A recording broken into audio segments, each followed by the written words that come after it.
하나님의 말씀 요한복음 4장 27절에서 30절 말씀까지 한 목소리로 봉독합니다. 그때에 제자들이 돌아와서 예수께서 여자와 말씀하시는 것을 이상히 여겼으나 무엇을 구하시니까 어찌하여 그와 말씀하시나이까 묻는 자가 없더라. 여자가 물동이를 버려두고 동네로 들어가서 사람들에게 이르되 내가 행한 모든 일을 내게 말한 사람을 와서 보라.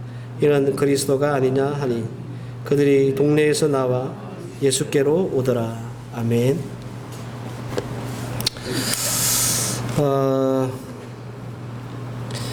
세상에는 왜 인생이 180도 바뀐 사람들이 있죠. 이게 정반대로 삶이 바뀌거나 혹은 인생이 뒤잡힌 경우를 우리가 볼 때, 이 사람 180도 바뀌었다. 이렇게 얘기를 합니다.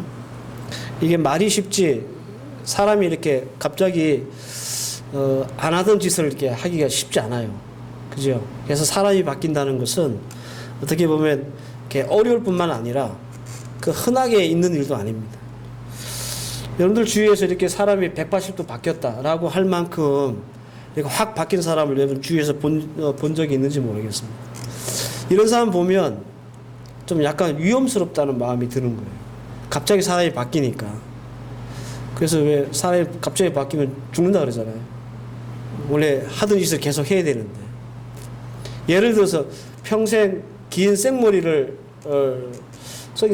이렇게 있다가 어느 날 갑자기 그냥 머리를 싹둑 자르고 단발로 왔다. 그러면 우리 그 사람을 보는 우리의 마음이 어떻습니까? 예쁘네, 어울리네, 그럽니까? 안 그러죠? 제일 첫 번째 하는 말이 뭐죠? 너 무슨 일이 있냐? 이렇게 묻잖아요. 이 말은 그 생머리를 단발로 자를 만큼 엄청난 충격을 받았다라고 우리가 생각하기 때문에 그렇게 묻는 거예요. 단발머리가 어울리다든 예쁘다든 이런 얘기 안 해요. 무슨 일이 있냐? 이렇게 물어요. 그래서 180도 사람이 바뀌었다라고 하는 말은 그 사람이 이렇게 삶이 바뀌고 생각이 바뀌고 인생이 바뀔 만큼 어떤 그것이 좋은 것이든 나쁜 것이든 상당한 충격을 받았다라고 우리가 이해를 하면 되겠죠. 그죠? 이렇게 공이 이렇게 진행을 하다가 이 공을 다시 뒤로 돌리려면 진행하는 신보다 더 큰 충격을 받아야 이 진행했던 이 공이 뒤로 갈 거 아닙니까? 충격이 있다는 얘기예요. 제가 왜 이 말씀을 먼저 드리냐 하면 오늘 우리 본문에 우리가 4주 동안 계속 언급하고 있었던 이 한 사마리아 여자에 대한 인생을 우리가 살피면서 이 여자 또한 인생이 180도 바뀐 여자가 되었기 때문에 그렇습니다. 우리가 흔히 이 여자를 수가성 여인이다라고 하는 제목으로 이렇게 이해를 하는데 벌써 오늘까지 4주째 말씀을 나누잖아요. 제가 오늘 이 말씀을 좀 마무리할까 합니다. 또 여러 가지 주제가 이 말씀 안에 있었습니다. 특별히 우리가 이 말씀을 시작할 때 니고데모와 대화를 비교해 가면서 이 말씀을 풀어 나가면서 이 여자는 심령이 가난한 여자였다. 그리고 이 여자는 영적으로 야곱의 운물이 뭔지를 깨달았던 여자였다. 또 하나는 지난 시간에 잠깐 말씀을 나눴죠. 말씀으로 예수를 만난 여자였다. 말씀으로 예수를 만났다라고 하는 말은 말씀으로 자기 삶을 맞춰가는 사람, 그런 사람을 말하는 거예요. 그래서 우리 예수 믿는 사람들이 궁극적으로 변화에 될 그 최종 목적지가 어디냐? 말씀으로 예수를 만난 사람이 되는 거예요. 우리 예수 믿는 사람들이 예수를 믿으면서 여러 가지 목적과 이유가 있겠지만 가장 큰 목적과 이유는 뭐냐면 우리도 변화해야 한다는 거예요. 누구처럼? 이 사마리아 여인처럼. 우리의 삶이 눈에 띄게 누가 봐도 저 사람 변했다라고 할 만큼의 변화가 있어야 우리가 예수를 믿는 이유에 합당하다라는 겁니다. 물론 이 사마리아 여인에 관한 말씀의 주제는 사마리아 선교라고 제가 말씀을 드렸어요. 그럼에도 불구하고 이 사마리아 선교라고 하는 것은 말씀으로 예수를 만난 이 한 여자의 극적인 변화 때문에 일어난 현상이에요. 이 여자가 말씀으로 변하지 않았다면 절대로 사마리아 선교라고 하는 것은 일어나지 않습니다. 그래서 우리가 주목해야 될 부분이 바로 이 여인의 변화된 모습인 거죠. 따라서 오늘 말씀은 예수를 만난 사람이 어떻게 그 인생이 바뀌는지, 예수를 믿는 사람들, 예수를 만난 사람들이 어떻게 그 인생이 바뀌어 나가는지 말씀을 전하면서 오늘 이 사마리아 여인에 대한 말씀을 마무리할까 합니다. 특별히 사마리아 여자를 통해서 이 말씀으로 예수를 만난 사람들이 보이는 특징과 반응들이 있어요. 이런 것들을 우리가 함께 오늘 이 말씀을 통해서 나누면서 나는 과연 이 말씀에 비춰서 얼마나 많이 하나님 앞에서 변화된 사람인지를 점검해 볼 수 있는 그런 시간이 되었으면 좋겠습니다. 제가 어제 몸살이 나가지고 크게 앓는 바람에 목소리가 별로 안 좋아요. 지금도 좀 식은땀이 좀 나긴 하는데 그래서 목소리가 좀 작을지도 모릅니다. 이 말에 매가리가 좀 없을지도 모르니까 여러분들 잘 이해를 하시길 바랍니다. 첫 번째, 여러분들 말씀으로 예수를 만난 사람들이 삶의 변화가 일어나는데 이 삶의 변화가 극단적으로 일어나요. 근데 극단적으로 일어나는 제일 첫 번째 반응이 뭐냐면 오늘 본문에 나와 있듯이 물동이를 버립니다. 오늘 28절이죠. 여자가 물동이를 버려두고 동네로 들어가서 사람들에게 이르되 이렇게 말합니다. 예수를 말씀으로 만난 이 여자가 보인 최초의 반응이 뭐냐면 물동이를 버리는 거예요. 이게 여러분들 그냥 뭐 그럴 수 있겠지 이렇게 생각할 수도 있어요. 그런데 우리는 이제껏 왜 이 여자가 이 우물가에 나왔는지에 대한 얘기를 계속했잖아요. 뭐 때문에 나왔습니까? 이 여자가 물 뜨러 나왔잖아요. 물을 뜨러 나왔던 이 여자에게 가장 중요한 물건은 물을 뜰 수 있는 물동이거든요. 근데 그걸 버렸다 하란 말이에요. 이 말은 여러 가지 의미가 함의되어 있는 그런 의미이지만 가장 중요한 의미가 뭐냐면 물동이를 버렸다라고 하는 말의 가장 큰 의미는 자신이 가지고 있는 가치를 포기했다라는 거예요. 가치관이 변했다는 거죠. 그전에는 그냥 이 물동이로 물을 길러 먹는 것에 자기의 가치가 있고 거기에 삶의 의미를 부여하며 살았다면 이제는 이것이 더 이상 이 여자의 가치나 삶의 의미가 아닌 것이 됐다라는 뜻이에요. 이 버려두다라고 하는 말은요, FM이라고 하는 말인데, 이거 그냥 내보내다, 릴리즈하다는 뜻이에요. 버려두다, 이런 뜻도 있고. 그러니까 내가 그동안 꽉 잡고 굉장히 중요하게 생각하고, 가치 있게 생각하고, 의미 있게 여겼던 것을 내보내주는 거예요. 릴리즈 하는 거예요. 이런 의미에서 이 버려두다라고 하는 말이 쓰이는 겁니다. 여러분, 이 여자가 말씀으로 예수를 만나기 전에 가장 가치 있고 가장 중요하게 생각했던 것이 무엇인지를 한번 생각해 보세요. 이 여자가 결혼을 5번 했잖아요. 그죠? 6번째 남자하고 살고 있어요. 이 여자의 가장 큰 삶의 가치는 세상적인 것, 육체적인 것.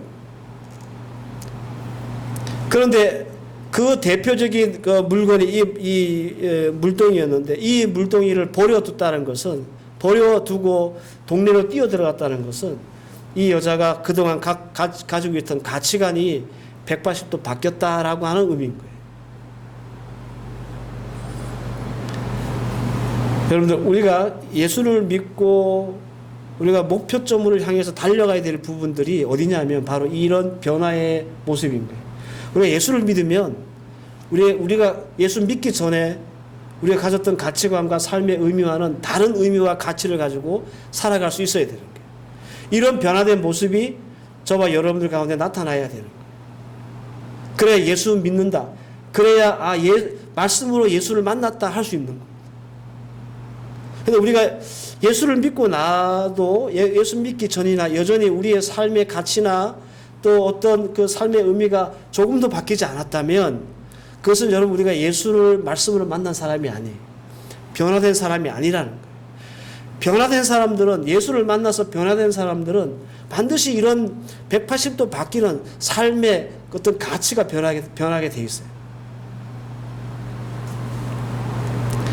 누가복음 19장에 보면 삭개오라고 하는 사람이 나옵니다. 삭개오는 세리장이었고 부자였다. 성경에서 그렇게 첫 마디가 시작돼요.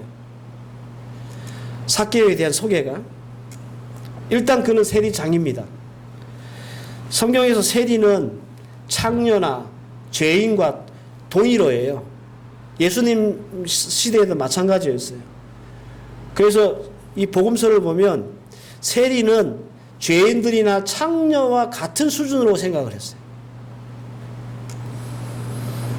세금을 걷는 게 뭐 큰 죄라고 이 세리들을 그렇게까지 창녀처럼 죄인처럼 여겼을까? 그죠? 그리고 또 하나, 삭개오는 부자였다고 그랬습니다. 여러분들 세리라고 해서 다 부자가 되는 건 아니에요. 예수님의 제자 중에 마태복음을 쓴 마태 있죠. 마태도 세리였거든요. 근데 그 보고 부자였더라 이렇게 성경에 기록이 없습니다. 그냥 세리였다라고만 기록되어 있습니다. 그런데 삭개오는 부자였다라고 기록되어 있습니다.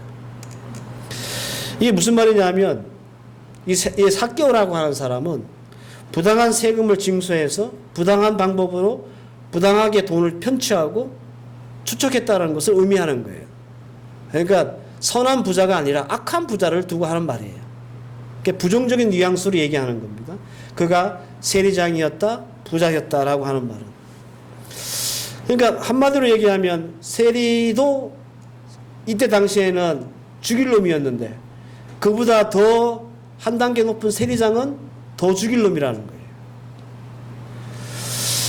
왜 이렇게 되느냐 하면 여러분들 이 세리라고 하는 직업에 대해서 제가 잠시 설명을 해드린 적이 있었는데 기억하시는지 모르겠지만 당시 세리가 되려면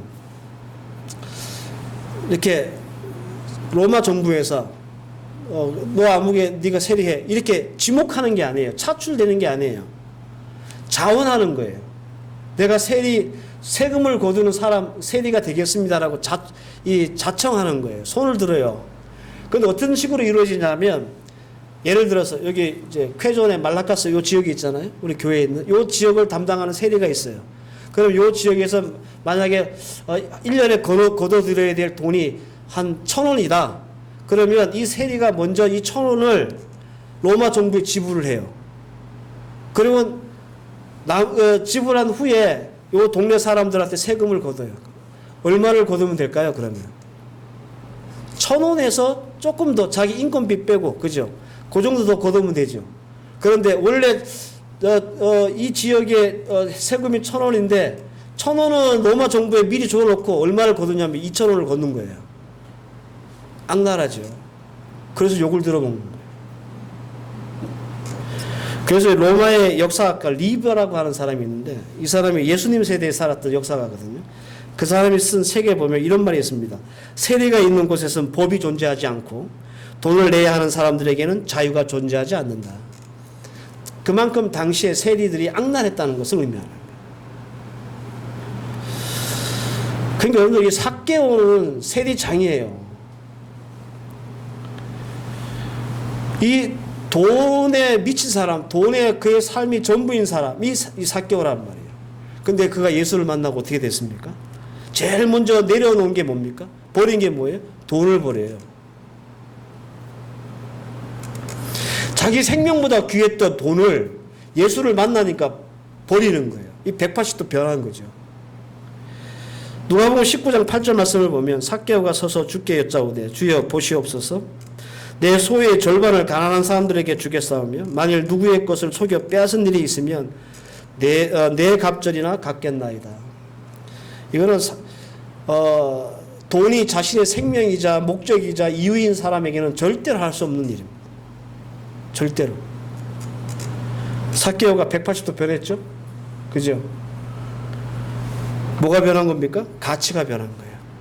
그전에는 내가 같은 민족에게 매국노 소리를 듣고 죄인 소리를 듣고 창녀 소리를 들어도 그걸 다 감당하면서 돈 하나만 딱 붙잡고 살았던 삭개오지만 예수를 만나니까 그 삶의 가치가 변하고 삶의 의미가 바뀌는 거예요. 이거 절대로 쉬운 일 아닙니다. 절대로 쉬운 일 아닙니다. 이거 정말 다시 태어나지 않으면 이게 불가능한 일이에요. 그런데 삭개오는 예수님을 만나고 제일 먼저 버렸던 것이 돈이에요. 자기가 가장 의미 있고 가치 있다고 여겼던 것, 자기의 삶의 목표였던 것을 버렸어요. 사랑하는 성도 여러분, 우리가 예수님을 말씀으로 만난 사람들은 이 사마리아 여인이나 삭개오처럼요, 가장 중요하게 생각하는 세상적인 것들을 버려두는 거예요. 삶이 바뀌는 거죠. 가진 것뿐만 아니라 내 감정이나 고집이나 혹은 사상이나 주의나 이념도 다 버립니다. 다 바뀝니다. 예수님이 제자들을 부르실 때이죠. 내 자신을 부인하고 자기 십자가를 지고 나를 쫓으라. 여기서 자기를 부인한다는 말은 자기를 버린다는 뜻이에요. 내가 가지고 있는 이념들, 생각들, 주장들, 혹은 고집, 이런 것조차도 다 내려놓는 걸 말하는 거예요. 이걸 가지고는 우리가 예수를 쫓을 수가 없어요. 그러니까 말씀으로 예수를 만났는지 아닌지를 우리가 감별하려면 내가 지금 움켜잡으려고 하는지 아니면 내려놓으려고 하는지를 보시면 돼요. 저는 우리 성도들이 하나님의 말씀으로 예수를 만나서 오늘 이 여자처럼 그리고 삭개오처럼 우리의 가치관도 변하고 삶의 의미도 바뀌고, 이 사람 예수 믿고 교회 다니는 사람이 변했네 라고 하는 소리를 우리가 들어야 우리가 하나님 앞에서 신앙생활을 잘하는 것이다 라는 것입니다. 이게 예수를 만난 사람들이 보이는 첫 번째 반응이고 특징이에요. 내가 가장 소중히 여기는 것, 나의 삶의 목표를 버리는 것, 내려놓는 것. 두 번째, 말씀으로 예수를 만난 사람들이 보이는 특징은 치유입니다. 치유. 이 사마리아 여자가 대낮에 우물가에 나온 이유가 뭔지 아시죠? 사람들하고 어울리기 싫어서, 그죠? 왜 남들 다 나오는 아침에 혹은 저녁에 우물가에 안 나오고 왜 사람들이 하나도 없는 12시에 그 땡볕에 대낮에 이 여자가 우물을 찾았는가? 이미 말씀을 드렸습니다. 사람들하고 엮이기 싫어서 그런 거예요. 괜히 사람들의 입방아에 오르기 싫은 거예요. 그래서 아무도 안 오는 대낮 12시에 우물가에 나온 거예요. 이 말은 이 여자에게 심리적인, 정신적인 상처, 트라우마, 이게 있었다는 얘기잖아요. 그죠? 이게 없는데 굳이 혼자 12시에, 대낮 12시에 우물가에 나올 이유는 없습니다. 대인 기피증, 사람 만나기 싫은 거. 뭔지는 모르지만 트라우마에서 자기 과거 때문에 오는 트라우마가 있었겠죠. 뭐 더불어서 우울증도 있었을 거예요. 그런데 29절 말씀을 보세요. 29절에 이런 말씀이 있습니다. 내가 행한 모든 일을 내게 말한 사람들을 와서 보라. 이는 그리스도가 아니냐 하니. 여러분, 사람들을 기피하고 사람들을 만나기 싫어서 12시에 우물가에 찾아온 여자가 자기 스스로 동네로 뛰어들어가서 동네 사람들을 만나요. 이게 얼마나 대단한 용기와 결단이 필요합니까? 그죠? 계속 사람들을 안 만나려고 대인을 기피하고 이 어떤 트라우마를 가지고 사람들하고 이렇게 피해 다니고 막 그랬던 사람이 자기 스스로가 동네로 뛰어 들어가서 사람들을 만나고 사람들에게 예수를 소개하는 거예요. 이게 여러분들 극복하기 쉬운 것 같습니까? 어떻게 보면 우리가 육체적인 어떤 병보다 훨씬 고치기 어려운 병이 심리적이고 정신적인 병이잖아요. 이거 금방금방 치유가 안 되거든요. 그런데 이 여자는 얼마 동안 동네 사람들과 이렇게 피해 다녔는지는 모르겠지만 동네로 뛰어들어가서 마을 사람들을 만났다는 것. 이것은 말씀으로 예수를 만난 이 여자에게 내적인 치유가 일어났다라고 하는 증거다라는 것. 이 더 이상 쪽팔리거나 창피하지 않은 거예요. 자기가 가지고 있어 어떤 그 피해 의식이나 또 트라우마가 없어진 거예요. 자기 내면의 세계가 치유된 거죠. 예수를 만나니까. 내가 예수를 만났는데 요즘에 내가 미운 사람들 계속 믿고 내가 예수를 만난 사람인데 여전히 내가 가지고 있던 또 심리적인 정신적인 상처가 남아있고, 이건 우리가 예수를 믿고 변화된 사람이 아니에요. 예수 믿고 변화된 사람은요, 내적인 치유가 일어나요. 그래서 사람을 용서하는 거예요. 왜 예수 믿는 사람들이 사람을 용서해 줄 수 있느냐 하면, 내가 이미 내 속에서 말씀으로 치료됐기 때문에 그래요. 그래서 사람을 사랑하는 거죠. 용서하는 거예요. 그러니까 내 속에 치유가 일어나지 않으면 절대로 우리는 사람을 사랑하거나 용서할 수 없습니다. 그래서 여러분들 예수를 말씀으로 만난 사람들은 이렇게 내가 치유되기 때문에, 내적인 치유가 일어나기 때문에 내가 용서도 하고 원수를 사랑하기도 하고 그렇게 되는 거예요. 말씀으로 예수를 만난다는 것이 이렇게 우리에게 큰 에너지를 갖다 주는 거예요. 우리에게 많은 어떤 정서적이고 어떤 심리적이고 정신적인 어려움이 우리에게 있다 할지라도, 우리가 이것을 극복할 수 있는 유일한 길은 물론 뭐 상담을 받거나 약을 먹거나 뭐 그래도 되지만, 우리가 예수를 만나면요, 이게 치유가 일어난다는 사실 꼭 기억하시길 바랍니다. 이게 우리 속에서 일어나고 있는 예수를 만난 사람들의 변화입니다. 자신의 내면, 내적 상처가 치유되지 않은 상태에서 우리가 복음을 전하거나 예수를 선포할 수는 없어요. 남의 상처를 싸줄 수는 없어요. 그죠? 내가 먼저 치유되고 내가 먼저 회복돼야, 내가 건강해져야, 심리적으로, 정서적으로, 정신적으로 건강해야 죄의 굴레에서 힘들어하는 사람들에게 손을 내밀고 그들에게 복음을 전하죠. 내가 치유 안 됐는데, 내가 여전히 상처를 가지고 있는데 누구를 구원하고 누구를 위해서 복음을 전한다. 기억하십시오. 예수로 말씀으로 예수를 만나면 내 속사람이 새로워집니다. 이게 두 번째 변화예요. 그러니까 겉으로는 내가 가장 중요하게 여겼던 삶의 가치들을 내려놓는 변화가 있고요. 속으로는 내 속의 사람이 새롭게 하나님 앞에서 치유받고 그리고 치료되는 그런 내적인 변화가 일어나는 거예요. 마지막으로 세 번째, 권세가 생깁니다. 오늘 본문 말씀을 보면 30절, 그들이 동네에서 나와 예수께로 오더라 이렇게 얘기합니다. 그들이 동네에서 나와 예수께로 오더라.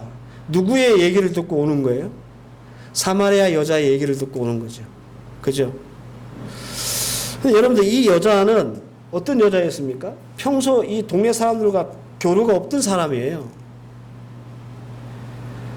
남의 눈에 띄는 거 별로 안 좋아했던 사람입니다. 과거도 안 좋고 남의 눈을 피해서 다녔어요. 누구도 이 여자와 친하게 지난 사람도 없어요. 그 여러분들, 이런 여자가 동네 사람 누구하고 친하지도 않고, 그리고 이 여자가 누구를 설득할 만한 자격도 없어요. 왜? 이 여자 과거가 어떤 과거입니까? 남자 5명을 남편으로 두었던 과거가 있잖아요. 그러니까 동네 사람들한테 이 여자는 어떻게 보였을 것 같습니까? 그러니까 이런 말을 해도, 내가 그리스도를 봤다, 와서 봐라 라고 얘기를 해도 그렇게 인정을 받을 만한 자격을 이 여자는 갖추지 못했어요. 그러니까 친하지도 않지요. 동네 사람들하고 친하지도 않았죠. 그렇다고 자격을 갖춘 것도 아니죠. 한마디로 말빨이 안 먹힌단 말이에요. 이 여자가 동네 사람들한테 무슨 말을 해도 말빨이 안 먹힐 여자란 말이에요. 그런데 이 여자가 내가 그리스도를 봤다, 와서 봐라 라고 했을 때 동네 사람들이 그 여자의 말을 듣고 왔습니다. 말빨이 먹혔다는 얘기죠. 이게 어떻게 가능합니까? 그들과 친하게 지난 사람들도 아니고, 그리고 그렇게 설득을 할 수 있는 그런 자격이나 위치에 있는 사람도 아닌데,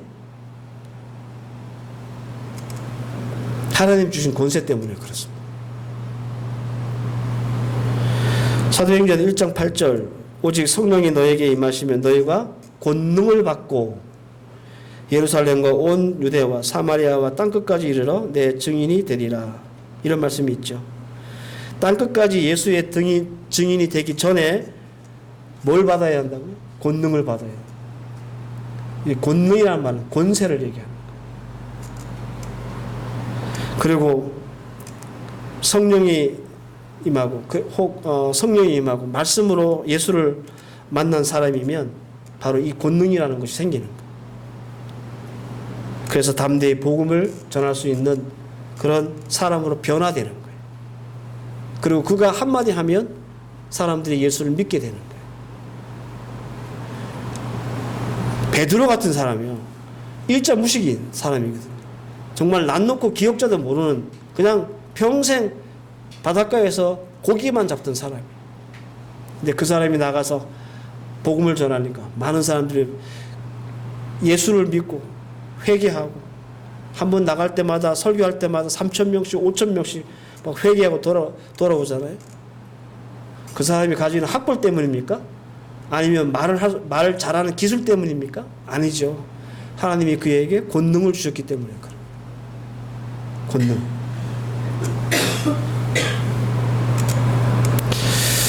사랑하는 성도 여러분, 이 사마리아 여자의 모습은, 그래서 우리 예수 믿고 교회 다니는 우리 모두의 샘플이어야 합니다. 내가 예수 믿고 돈 잘 벌어봐야지, 사업 잘 해봐야지, 이게 우리의 목표가 아니고, 이 여자가 변했듯이 나도 이렇게 변해봐야지 라고 하는 것이 우리 예수 믿는 사람들이 신앙생활 해야 되는 목적과 이유여야 한다, 그런 말이에요.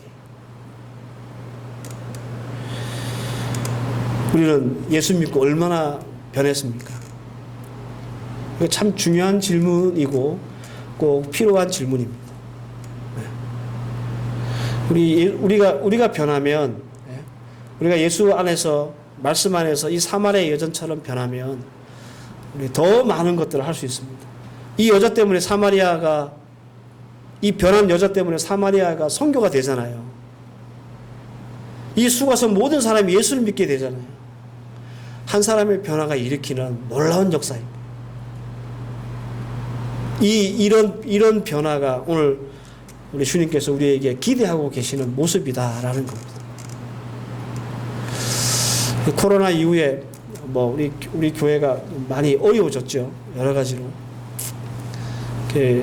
기존에 있던 분들도 많이 나가기도 하고, 또 새롭게 영입되는 그런 성도들 없기도 하고, 그래서 우리 요 교회의 이런 규모를 언제까지 또 우리가 계속 유지해 나갈 수 있을까? 저는 때로는 참 많이 걱정도 되고 생각이 많아져요. 우리 교회의 미래, 우리 교회가 올해로 34주년입니다. 34주년. 그래서 예전에 우리 모습들을 생각해 보면서 앞으로 우리 교회를 어떻게 나아가야 될 것인가, 이런 생각을 많이 해봐요. 가장 중요한 포인트는 뭐냐면, 저와 여러분들이 오늘 이 사마리아 여인처럼 변해야 된다는 거예요. 막 논리적으로, 객관적으로, 합리적으로 막 생각하고 구상하고 계획하고, 이거 중요한데 먼저는 우리가 변해야 한다는 거예요.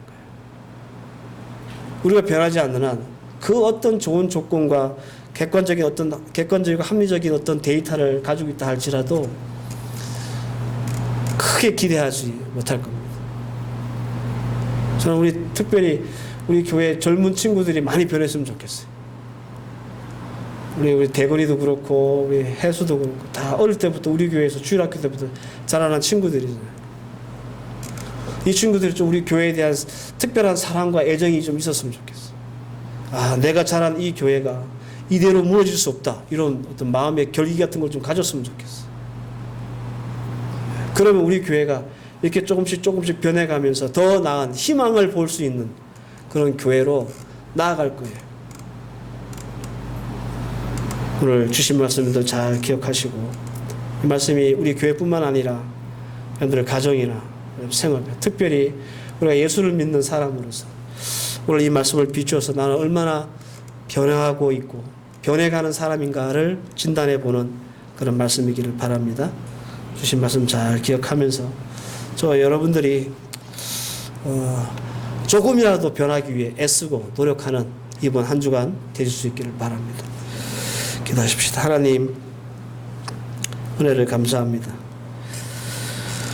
우리 예수 믿는 성도들의 목적, 그리고 그 이유는 변화입니다. 이 사마리아 여인처럼 우리가 변화되지 않는다면, 또 변화하지 않는다면 우리는 신앙생활 잘못하고 있는 겁니다.